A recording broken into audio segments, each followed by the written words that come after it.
آج کی شب میں قرآن عظیم کے 4 پارے مکمل ہو چکے ہیں۔ اللہ عز و جل بقیہ قرآن کو ہمیں صحیح تجوید کے ساتھ پڑھنے اور آپ سب کو سماعت کرنے کی توفیق عطا فرمائے۔ عزیزان گرامی، آج ہم نے سورہ آل عمران کی مکمل تلاوت کر لی اور پھر اس کے ساتھ ہی سورہ نساء کی بھی کچھ آیتیں تلاوت ہوئیں۔ آل عمران، اس کا کیا مطلب ہے؟ عمران کون ہے؟ یہ آل کون ہے؟ یہ حضرت عیسیٰ علیہ السلام کے نانا، ان کا نام عمران تھا، یعنی حضرت بی بی مریم کے والد۔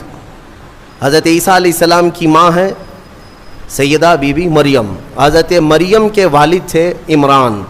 ہوا یہ تھا کہ عمران اور ان کی بیوی حنہ، یہ دونوں لا ولد تھے، اولاد نہیں تھی کافی سالوں تک، یہاں تک کہ ان کا بڑھاپا آ گیا، ان کو اولاد نہیں تھی۔ کس کو؟ عمران اور حنہ کو۔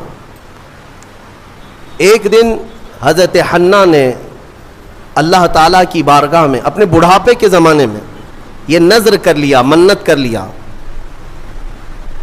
کہ اے اللہ، تو مجھے اگر بیٹا دے گا تو میں تیرے گھر بیت المقدس کے لیے وہ بیٹا وقف کر دوں گی۔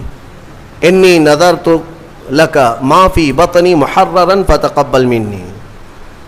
یہ کون؟ عمران کی بیوی حضرت حنہ، حضرت عمران کی بیوی حنہ، انہوں نے نذر کیا، منت کیا۔ یہاں سے نذر کرنا اور منت کرنا قرآن پاک سے ثابت ہے، لیکن منت کا وہ طریقہ نہیں جو آپ نے ایجاد کر لیا کہ کہیں تالا لگا دیں گے اور دھاگا باندھ دیں گے تو منت ہو گئی۔ منت تو اللہ تعالیٰ کی بارگاہ سے ہے۔ ہاں، اولیاء کاملین کے دربار میں بھی ہم عہد کرتے ہیں، کیونکہ اولیاء کو اللہ تعالیٰ نے تصرف عطا کیا ہے، وہ سفارش کرتے اللہ کی بارگاہ میں۔ تو نذر جو شرعی ہے وہ قرآن سے جو ثابت ہے وہ یہ ہے کہ اللہ کی بارگاہ میں یوں نیت کر سکیں آپ، یوں نذر کر سکتے ہیں آپ کہ اے مولا، اگر مجھے اولاد ہو گئی تو میں مسجد بنا دوں گا، یا مسجد کے لیے فلاں چیز وقف کر دوں گا، یا ایک قرآن پاک مکمل تلاوت کروں گا، یا 10 روزے رکھوں گا، یا 10 مسکینوں کو کھانا کھلاؤں گا۔ یہ ہوتی ہے منت کے طریقے۔ آپ تو شارٹ کٹ ڈھونڈتے ہیں نا، آسان چاہیے۔ منت ایسی کرو، خالی دھاگا باندھ دوں گا یا چادر چڑھا دوں گا جس میں محنت کچھ نہ لگے۔ حضرت حنہ نے جو نذر کیا، منت کیا، وہ کیا کہ اے اللہ، اگر تو مجھے بیٹا دے گا تو میں وہ بیٹا بیت المقدس کے لیے وقف کر دوں گی۔ پہلی بات تو اولاد ہے نہیں، بڑھاپے میں جا کر اگر بیٹا ہو بھی گیا تو وہ تیری بارگاہ میں وقف کروں گی۔ یہ ہے نذر اور اللہ تعالیٰ سے محبت کا طریقہ۔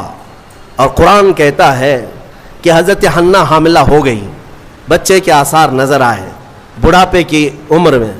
فلما وضعتھا، پھر جب بچے کی ولادت ہوئی تو بیٹا نہیں ہوا، بیٹی ہوئی۔ انہوں نے نذر کیا کیا تھا؟ بیٹا ہوگا تو بیت المقدس میں وقف کروں گی، لیکن کیا ہوئی؟ بیٹی ہوئی۔ قالت رب انی وضعتھا انثی، کہنے لگی اے اللہ، میں تو بیٹی کو جنم دے دی، میں نے تو بیٹی جن دیا۔ واللہ اعلم بما وضعت، اور اللہ فرماتا اللہ سب سے بہتر جانتا ہے کہ اس نے کیا جنم دیا، بیٹا ہے یا بیٹی۔ لیکن آپ یہاں بیٹا بیٹی کا فلسفہ بھی ختم کرتے ہیں۔ تمہیں اولاد میں کیا چاہیے، کیا نہیں چاہیے؟ قرآن کہتا ہے وَلَيْسَ الذَّكَرُ كَالْأُنثَىٰ، اللہ نے یہ فرمایا ہاں، بیٹا بیٹی کی طرح نہیں ہو سکتا۔ یہ نہیں کہا کہ بیٹی بیٹے کی طرح نہیں ہوتی، قرآن کہتا ہے بیٹا بیٹی کی طرح نہیں ہو سکتا۔ بیٹی پیدا ہونے پر جو ناک بھون سکیڑتے ہیں، بعض کے تو گھروں میں طلاق کی نوبت آ جاتی ہے۔ ظالم ہیں وہ لوگ، ان کو بیویوں سے یا عورتوں سے شادی نہیں کرنی چاہیے، کسی روبوٹ سے یا مشین سے کرنی چاہیے۔ کیا یہ بیٹا اور بیٹی پیدا کرنا تمہارے ہاتھ میں، شوہر کے ہاتھ میں، یا بیوی کے ہاتھ میں؟ یا اللہ